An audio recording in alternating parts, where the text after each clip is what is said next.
नमस्कार दोस्तों, मैं राज यादव आज आपका एक नई क्लास लेके आए हैं। क्लास में आपको बताया जाएगा पदार्थ और पदार्थ के अवस्थाएं। तो जिस पे हमारा आज चैप्टर है पदार्थ और पदार्थ की अवस्थाएं, हमारे आसपास के पदार्थ और उनकी अवस्थाएं। तो आपको बता दिया जाए कि पदार्थ किसे कहते हैं, पदार्थ किसे कहते हैं। तो पदार्थ किसे कहते हैं, तो इसके लिए आपको ये जानना ज़रूरी होगा कि हमारे आसपास विभिन्न प्रकार की वस्तुएं होती हैं। हमारे आसपास विभिन्न प्रकार की वस्तुएं होती हैं जिनका आकार, आकृति और बनावट अलग अलग होता है। जैसे आप लोग देखते होंगे कि हमारे जो हम रहते हैं जिस वातावरण में, तो उस वातावरण में बहुत सारी वस्तुएं पाई जाती हैं। ईंट, पत्थर, मिट्टी, कुर्सी, बहुत सारी वस्तुएं जो जिनके अलग अलग होते हैं। ठीक है, तो सभी वस्तुओं का सभी वस्तुओं में द्रव्यमान होता है और वो कुछ जगह घेरती है। ठीक है, तो आपने जितनी भी वस्तु देखी होगी उसको आपको पता होगा कि उसका कुछ वजन, द्रव्यमान होगा और वो कुछ न कुछ जगह घेरती होती है। ठीक है, अर्थात सभी वस्तुएं जो होती हैं उनमें द्रव्यमान और उनका आयतन होता है। आयतन मतलब वो कितना जगह घेर रही है, उसका आयतन होता है, मतलब उसमें वजन कितना है। ठीक है, होता है। वह कोई वस्तु जो स्थान घेरती है और उसका कुछ भार होता है उसे द्रव्यमान या द्रव्य कहलाती है। वह वस्तु जो भी वस्तु प्रकृति की, जो हमारी पृथ्वी है, प्रकृति जिसमें भी जो भी वस्तु है जिसमें कुछ भार हो, भार मतलब उसका कुछ द्रव्यमान हो और उसमें कुछ उसका द्रव्यमान हो और वह कुछ जगह घेरती हो। वो क्या करती है? जगह घेरती हो। जगह घेरने के साथ साथ उसको हम अपनी ज्ञानेंद्रियाँ जो होती है, 5 ज्ञानेंद्रियाँ होती हैं, उससे क्या कर सकते हैं? अनुभव कर सकते हैं। उसको हम क्या कर सकते हैं? अनुभव कर सकते हैं। उस पदार्थ को उसको हम क्या कहते हैं? पदार्थ कहते हैं। तो कहने का मतलब है कि वह वस्तु जो जिसमें कुछ भार हो, वह कुछ जगह घेरती हो और उसको हम अपनी ज्ञानेंद्रियों द्वारा अनुभव कर सकते हैं, उसे हम क्या कहते हैं? पदार्थ कहते हैं। क्या कहते हैं? पदार्थ या मैटर कहते हैं। जैसे लोहा, लकड़ी, सोना, पानी, तेल इत्यादि, ये सब क्या है? पदार्थ। ये सब क्या है? पदार्थ है। और पदार्थ जो है, पदार्थों से मिलके क्या बनती है? वस्तुएं बनती है। पदार्थों से मिलके क्या बनती है? वस्तुएं बनती है। ठीक है, तो इसके बाद अब आगे बढ़ेंगे कि पदार्थ के भौतिक स्वरूप क्या होते हैं पदार्थ के, जिसको हम देख सकते हैं, जिसको हम अनुभव कर सकते हैं, छू सकते हैं या देख सकते हैं। ठीक है, तो पदार्थ के भौतिक स्वरूप कौन कौन से हैं? पदार्थ अत्यंत छोटे छोटे कणों से मिलकर बने होते हैं। इन कणों को हम अणु कहते हैं। तो पदार्थ जो होते हैं, जिसमें हमने जैसे आपने कुर्सी देख लिया, तो कुर्सी जो जिससे बनी है, दरवाजा हो गया तो लकड़ी से बनी। तो जो पदार्थ होती है ये छोटे छोटे कणों से बनी, एकदम छोटा कण। पदार्थ का सबसे छोटा कण क्या कहलाता है? अणु कहलाता है। अणु से क्या करते हैं कि हम अणुओं से मिल करके इसको पदार्थ बनता है। अणुओं से मिलकर बहुत सारे अणु आपस में जब मिलते हैं, एक समान अणु मिलते हैं तो एक पदार्थ का निर्माण होता है। और सबसे अणु से भी छोटा क्या होता है? परमाणु होता है। तो हम अणु है, अणु को जो हम आँखों से अपने देख नहीं सकते हैं, आँखों से हम उसको नहीं देख सकते हैं। तो कोई भी पदार्थ होता है तो छोटे छोटे अणुओं से मिलने के कारण ही पदार्थ का निर्माण होता है। एक पदार्थ एक जैसे बहुत सारे अणुओं से मिलकर बने होते हैं। जैसे आपका समझ लीजिए कि एक लड्डू है। अगर लड्डू है तो जो बूंदी होती है छोटी छोटी, तो बूंदी के छोटे छोटे कणों को जब हम मिलाते हैं तो एक लड्डू तैयार हो जाता है। तो वैसे ही अणु है, अणु के छोटे छोटे कण जो होते हैं वो मिलने से क्या होते हैं कि पदार्थ बनते हैं। पदार्थ के गुणधर्म इस बात पर निर्भर करते हैं कि उनके उसके कण, सॉरी कान नहीं रहेगा, एक कण निर्भर करते हैं कि उसके जो कण हैं वो परस्पर किस प्रकार से बने हुए हैं। जो अणु होते हैं, जो छोटे छोटे अणु होते हैं, उनके बीच में उनमें बल लगता है, वो आपस में आकर्षण बल लगता है जिससे वो बंधे रहते हैं। तो पदार्थ की अवस्था जो होती है उससे ये निर्भर करता है कि उसके जो कण हैं किस रूप में बंधे हुए हैं। ठीक है, जैसे उदाहरण हीरा और ग्रेफाइट के कणों से कार्बन के कणों से बनते हैं। हीरा है और एक ग्रेफाइट है, दोनों पदार्थ क्या होते हैं? कार्बन के कणों से मिलकर बने होते हैं, कार्बन के अणुओं से मिलकर बने होते हैं। लेकिन इनकी भौतिक संरचना के भिन्नता का अन्य भौतिक गुण भी होते हैं। लेकिन इनकी जो भौतिक संरचना है, तो इसके कण होते हैं, जो इनकी कणों की संरचना जो आपस में जुड़े होते हैं, उनकी जो संरचना होती है वो अलग होती है। क्या होती है? अलग होती है। और इस अलग होने के कारण इनके भौतिक गुण भी अलग हो जाते हैं। ठीक है, और भौतिक गुण अलग हो जाने के कारण ये पदार्थ भी अलग कहलाते हैं। इसलिए बने तो हैं कार्बन से, लेकिन पदार्थ की इनकी संरचना, कणों की जो अणुओं की संरचना हो एक जैसी नहीं है, इसलिए क्या होते हैं? ये अलग कहलाते हैं, ये तो अलग अलग पदार्थ कहलाते हैं। इसके बाद दूसरा, पदार्थ के कणों के आकार। पदार्थ के कणों के आकार, पदार्थ के कण कैसे होते हैं। तो आप बता दें कि पदार्थ के कण जो होते हैं आकार में बहुत ही छोटे हैं, आकार में बहुत ही छोटे होते हैं। जैसे रेत के छोटे छोटे, जैसे रेत आपने देखा होगा बालू, उसके छोटे छोटे कण होते हैं ना, तो उन कणों के जैसे बहुत छोटे छोटे कण होते हैं जिनको हम अलग नहीं कर सकते, उसको हम पृथक नहीं कर सकते हैं। तो इनको हम अपनी नंगी आंखों से भी नहीं देख सकते हैं। तो पदार्थ के कण जो होते हैं बहुत छोटे छोटे कणों से मिलकर बने होते हैं, जिसको हम क्या कहते हैं, अणु कहते हैं। अणु कहते हैं। जैसे रेत के छोटे छोटे कण होते हैं इसी प्रकार होते हैं। इन कणों को मिलाकर पदार्थ का निर्माण होता है। ये छोटे छोटे जो कण जिनको अणु बोलते हैं उनसे मिलने से ही क्या होता है, पदार्थ का निर्माण होता है। कोई भी कण वो अणुओं से मिलकर बना होता है, जिससे उनका निर्माण होता है। इसके बाद पदार्थ के कणों की विशेषताएं। अब ये जो कण होते हैं इनकी विशेषता क्या होती है, कण होते हैं इनकी विशेषता क्या होती है, तो इसके बारे में हम पढ़ेंगे। पदार्थ के अणुओं के बीच पदार्थ के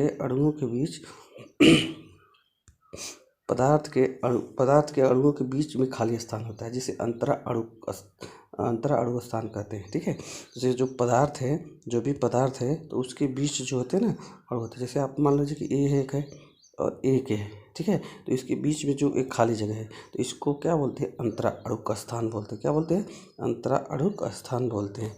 इन कणों को हम बोलते हैं अंतरा अणुक स्थान। ये कण होते हैं, इन कणों के जो भी बहुत सारे कण से मिलकर बना होता है, तो इनके कणों के बीच में कुछ खाली स्थान होते हैं और इन स्थान को हम क्या बोलते हैं, अंतरा अणुक स्थान बोलते हैं। ठीक है, अंतरा अणुक स्थान बोलते हैं, अंतरा स्थान बोलते हैं। इन खाली स्थानों को आंखों से नहीं देखा जा सकता, इतने कम होते हैं। ये दो कणों के बीच क्या होता है, इतने कम होते हैं कि हम ऐसे अपनी आंखों से नहीं देख सकते उसको। ठीक है, उसको हम अपनी आंखों से नहीं देख सकते। पदार्थ की भौतिक अवस्था बदलने के साथ साथ अंतरा अणु स्थान भी बदलता रहता है। ठीक है, जो भी पदार्थ है उसके अगर कण जो होते हैं उनके बीच में जितना गैप होगा और जितना कम गैप होगा तो उसके आधार पे ही पदार्थ के जो हैं कि अवस्थाएं बदलती रहती है। अगर बहुत कम गैप है तो ठोस में रूप रहेगी, थोड़ा ज़्यादा हो जाएगा तो द्रव हो जाएंगी, और एकदम ज़्यादा हो जाएगा तो क्या हो जाएगी, वो गैस के स्थान में गैस के रूप में चली जाएंगी। इसलिए हर पदार्थ जो होता है उसके कणों के बीच में, अणुओं के बीच में स्थान होता है। उस स्थान के अनुसार ही पदार्थ की अवस्था को निर्भर करती है कि वो किस अवस्था में होता है। ठीक है, गैस अवस्था में स्थान सबसे अधिक होते हैं। गैस अवस्था में स्थान क्या होते हैं, सबसे अधिक होते हैं, और इसलिए क्या है, इनमें लगने वाला आकर्षण बल भी बहुत कम होता है, और इसलिए कण इसके क्या होते हैं, फ्री होते हैं, किधर भी चारों दिशा में किधर भी गति कर सकते हैं।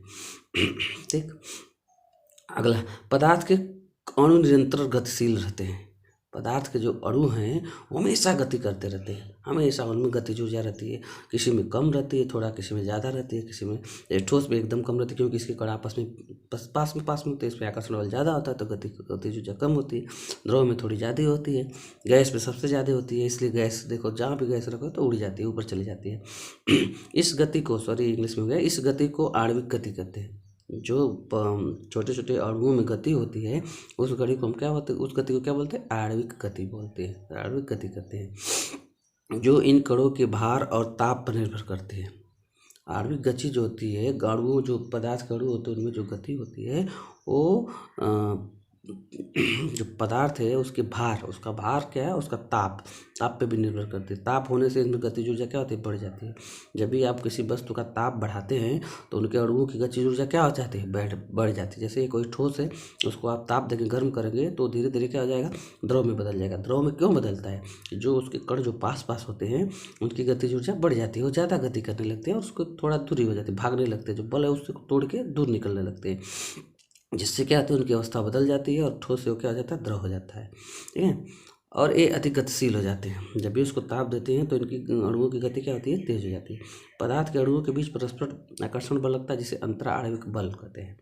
जो हम अभी बताएं कि पदार्थ के जो अणु हैं उनके बीच में लगने वाला बल जो होता है उसको आकर्षण बल लगता है। उसके बीच में जो पदार्थ है, दो पदार्थों के बीच में बल लगता है, जो क्या होता है कि पदार्थ जो उसी बल से बधे रहते हैं, वो अपनी तरफ खींचता है, वो अपनी तरफ, दोनों बधे रहते हैं और गति ज़्यादा नहीं कर पाते हैं। इस बल को हम क्या कहते हैं, अंतरा आणविक बल या संसंजक बल कहते हैं। क्या कहते हैं, अंतरा आणविक बल या संसंजक बल कहते हैं। यह बल पदार्थ की भौतिक अवस्था के परिवर्तन के साथ साथ बदलता रहता है। जो बल होता है वो बदलता रहता है, जैसी अवस्था रहती है वैसा बल लगेगा। जैसे ठोस में सबसे ज़्यादा रहता है क्योंकि इसके पास पास लगने वाला आकर्षण बल बहुत ज़्यादा होता है। द्रव में थोड़ा कम होता है, गैस में एकदम ना के बराबर होता है। ठीक है, पदार्थ की अवस्थाएँ, पदार्थ को आपको पता है कि पदार्थ की अवस्थाएँ कितनी होती हैं। पदार्थ की अवस्थाएँ होती हैं 3। पदार्थ की अवस्थाएँ कितनी होती हैं? 3। ठोस, द्रव और गैस। ठोस, द्रव और गैस, ताकि तीनों अवस्था है, ठोस और द्रव और ठोस, द्रव, गैस। इसके बाद और भी है, एक चौथी अवस्था होती है जिसको हम क्या बोलते हैं? प्लाज्मा। प्लाज्मा, प्लाज्मा चौथी अवस्था होती है, प्लाज्मा होती है। और इसके बाद एक और 5वीं अवस्था है जिसको हम बोस-आइंस्टीन संघनन बोलते हैं। क्या बोलते हैं? बोस-आइंस्टीन संघनन, ये 5वीं अवस्था। लेकिन हम लोग को अभी पढ़ना है कितना? 3 ही अवस्थाओं को, ठोस, द्रव और गैस। पदार्थ की कितनी अवस्था है? ठोस, द्रव, गैस, 3। इसके बाद 2 और हैं। चौथी है प्लाज्मा जो कि ज़्यादा ताप पे होती है और 5वीं है बोस-आइंस्टीन संघनन।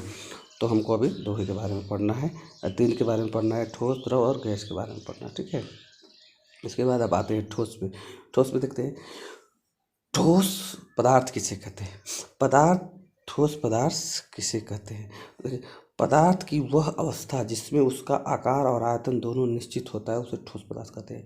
पदार्थ की वह अवस्था जिसमें कि देखो, पदार्थ की वह भौतिक अवस्था जिसमें उस पदार्थ का आयतन, जगह कितना घेरता है, आयतन और आकार दोनों क्या रहते हैं? फिक्स रहते हैं, निश्चित रहते हैं, उनमें कोई बदलाव नहीं होता है।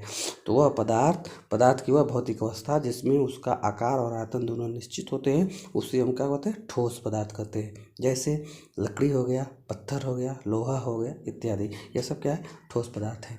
इनके आकार और आयतन में कोई परिवर्तन नहीं होता है।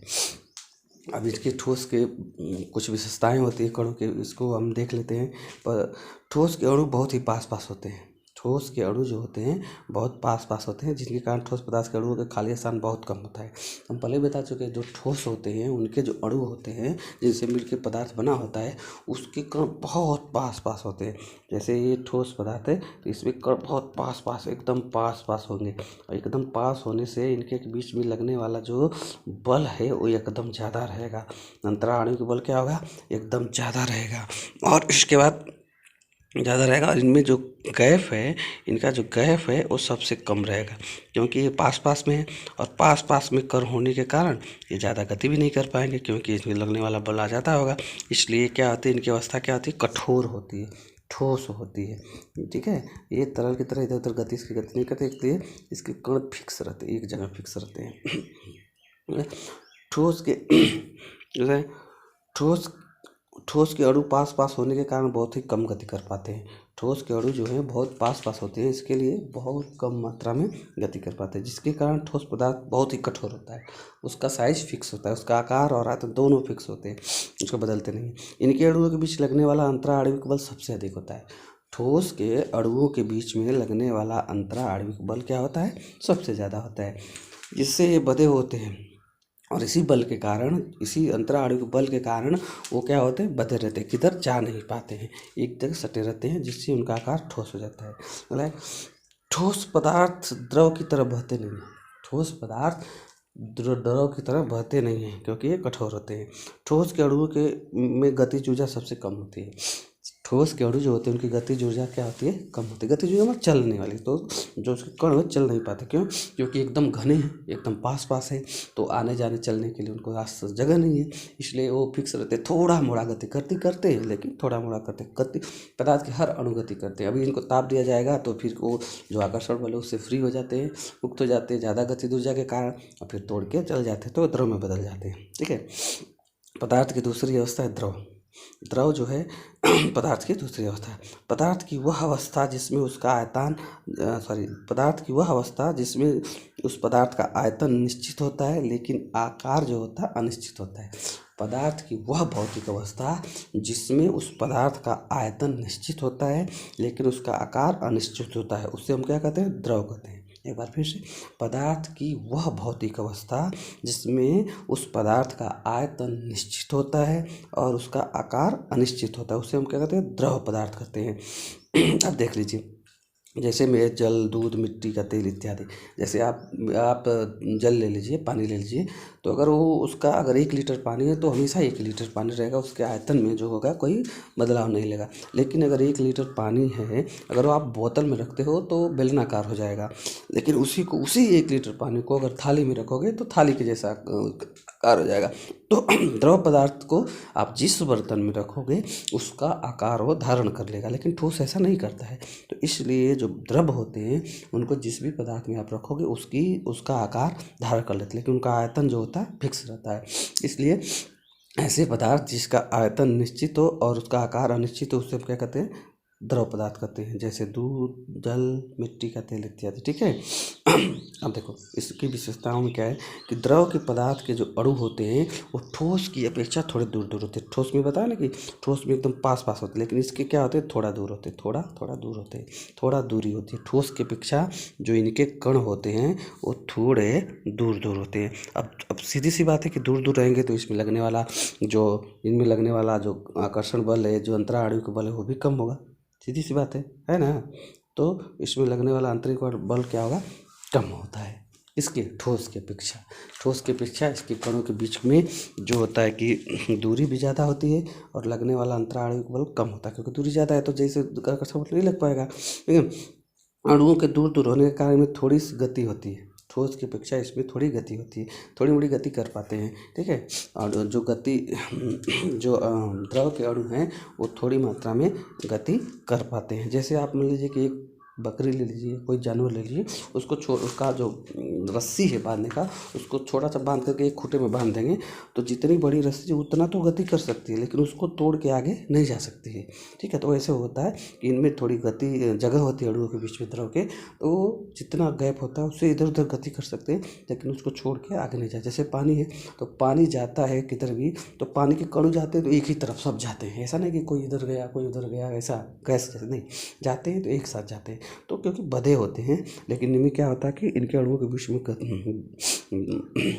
स्थान ज़्यादा होता है, इसलिए वो गति ज़्यादा कर पाते हैं ठोस की अपेक्षा। ठीक है। द्रव के अणुओं के बीच लगने वाला अंतराणविक बल जो होता है ठोस से कम होता है। जब कण दूर दूर हैं तो लगने वाला बल भी कम होगा, तो ठोस की अपेक्षा इसमें लगने वाला अंतराणविक बल, संसंजक बल क्या होता है, कम होता है। द्रव पदार्थ ऊपर से नीचे की तरफ बढ़ते हैं या उसके कण गति करते हैं। जो भी द्रव पदार्थ है वो क्या करता है कि ऊपर से नीचे की तरफ, ऊंचाई से खाल की तरफ गति करता है कभी भी। ठीक है। द्रव पदार्थ जिस बर्तन में रखा जाता है उसका आकार ले लेता है। हम पहले भी बता चुके हैं कि द्रव पदार्थ को जिस पदार्थ में रखते हैं उसका आयतन और आकार उसका ले लेता है। द्रव के अणुओं में गतिज ऊर्जा ठोस की अपेक्षा अधिक होती है। द्रव जो होता है इसमें अणुओं में गतिज ऊर्जा क्या होती है, ठोस से अधिक होती है। क्यों? क्योंकि इसके बीच में ज़्यादा गैप है तो ये ज़्यादा हिल डुल सकते हैं, ज़्यादा गति कर सकते हैं। ठीक है। इसके बाद अगली तीसरी अवस्था है गैस। तो पदार्थ की वह भौतिक अवस्था जिसमें उसका आकार और आयतन दोनों अनिश्चित होते हैं। पदार्थ की वह भौतिक अवस्था जिसमें उस पदार्थ का आकार और आयतन दोनों क्या होते हैं, अनिश्चित होते हैं, उसे हम गैस पदार्थ कहते हैं। जिस पदार्थ के कण जो अणु होते हैं उनके दोनों आकार और आयतन दोनों अनिश्चित होते हैं, उसे हम क्या कहते हैं, गैस कहते हैं। जैसे हवा, ऑक्सीजन, जल वाष्प इत्यादि। तो आपको बता दें कि जो गैस होता है अगर आप उसको छोड़ोगे तो उसमें जो बल होता है आकर्षण बल ना के बराबर होता है, और उसके कण को होते स्वतंत्र होते, फ्री होती, चारों दिशा में गति कर सकते हैं। जैसे यहाँ पे गैस हमने एक इसमें रख दिया तो इसके कण यहाँ रखोगे तो चारों दिशा में गति करेंगे, इधर भी उड़ सकते हैं। क्यों? क्योंकि दो कणु हैं उनके बीच में लगने वाला बल जो होता है ना के बराबर होता है। ना के बराबर होने के कारण ये फ्री होते हैं, किधर भी गति कर सकते हैं। तो इनका ना आकार निश्चित होता है और ना ही आयतन रहता है। अगर आप किसी बर्तन में रखेंगे तो उड़ जाएंगे, आकार भी उनका नहीं होगा कोई। ठीक है। तो आप इसके हो गया कि गैस वह पदार्थ है भौतिक अवस्था जिसमें उसका आकार और आयतन दोनों अनिश्चित होता है। ठीक है। जैसे हवा, ऑक्सीजन इत्यादि इसके दोनों अनिश्चित होते हैं। इसके बाद आगे चलेंगे तो पाएंगे कि जल एक ऐसा पदार्थ है, जल जो है हमारे पृथ्वी पे, जल जो एक ऐसा पदार्थ है जो तीनों अवस्थाओं में पाया जाता है। कभी कभी पूछ जाता है कि वो कौन सा पदार्थ है जो हमारे पृथ्वी पे तीनों अवस्थाओं में पाया जाता है। तो जल एकमात्र ऐसा पदार्थ है जो हमारे यहाँ तीनों अवस्थाओं में पाया जाता है। ठीक है। ठोस के रूप में जो जल जो होता है बर्फ के रूप में पाया जाता है, ठोस होता है, द्रव के रूप में पानी या जल के रूप में पाया जाता है, तथा गैस के रूप में जल वाष्प। तो जल एक ऐसा पदार्थ है जो हमारे यहाँ पृथ्वी पे तीनों अवस्थाओं में पाया जाता है। ठोस में भी पाया जाता है, द्रव में भी पाया जाता है, तथा गैस में। तीनों अवस्था एक साथ पाई जाती है और इसके बाद कोई ऐसा पदार्थ नहीं है। गैस के अणु जो बहुत दूर दूर पाए जाते हैं। गैस के अणु जो होते हैं ठोस और द्रव की अपेक्षा बहुत दूर दूर पाए जाते हैं, जिससे इनके बीच में अंतराणविक स्थान सबसे ज़्यादा आता है। दो अणुओं के बीच का स्थान जो होता है, जिसके अंतराणविक स्थान कहते हैं, वो सबसे ज़्यादा होता है। गैस में क्या होता है? सबसे ज़्यादा होता है। गैस के अणुओं के बीच लगने वाला अंतराणविक बल ना के बराबर सबसे कम होता है। मतलब जब तो कण दूर दूर हैं तो उनके आकर्षण बल भी कम लगेगा, तो इसलिए गैस के अणुओं में जो होता है अंतराणविक बल क्या होता है? सबसे कम होता है। इसलिए ये स्वतंत्र होते हैं और जब भी ये फ्री होते हैं तो आप चारों दिशाओं में उड़ जाते हैं। इसलिए गैस देखो आप उड़ जाती है, इधर उधर रास्ते में विचरण कर जाती है। तो इसके कण जो होते हैं स्वतंत्र होते हैं, क्योंकि बल ना के बराबर होता है। गैस के अणु चारों दिशाओं में स्वतंत्र रूप से गति कर सकते हैं। गैस के अणु चारों दिशाओं में स्वतंत्र रूप से गति कर सकते हैं। ठीक है। गैस के अणुओं में गतिज ऊर्जा सबसे ज़्यादा होती है।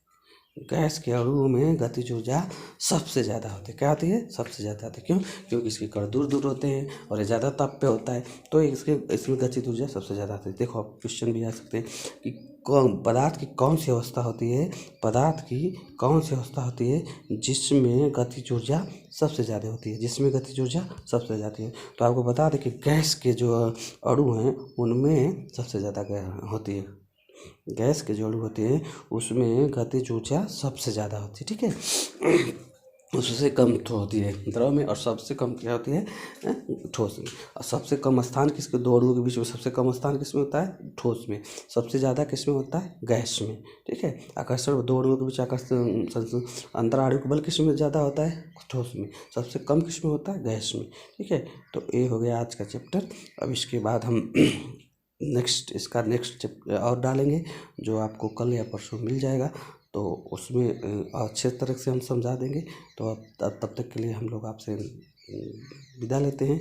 नमस्कार। फिर मिलेंगे अगले चैप्टर में। जब तक जय हिंद, नमस्कार।